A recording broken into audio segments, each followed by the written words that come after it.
Good morning, Grace family. Have a testimony I just wanted to share with you recently that my wife and I experienced. We use the app Bless Every Home, which allows us to reach out to pray for our neighbors in our community and get to know the names at least.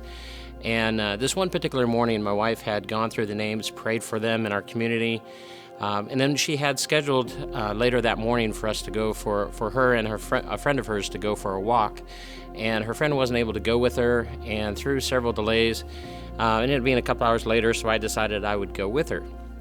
And so on this walk, as we're walking around the neighborhood, we just had this guy that just stopped in his car and randomly rolled down his window and tell us a joke about the weather.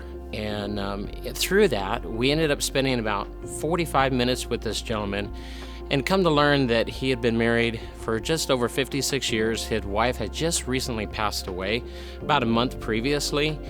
And through that, we were able to just share with him and talk with him and listen to his story and listen to some of the things that he was struggling with, some of the things that he was going through. And it was a really good time for us to be able to encourage him and get to know our neighbor. He lived just a couple blocks away. And the really cool thing about it was, this was a gentleman who was on my wife's prayer list that very morning.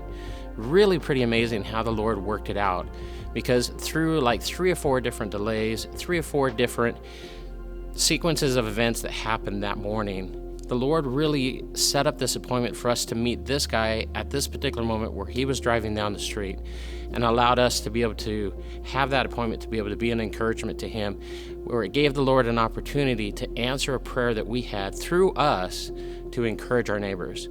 So I just wanted to encourage everyone to let you know that even when you pray for your neighbors, you never know when that appointment's going to come, but just be ready, because the Lord will use you.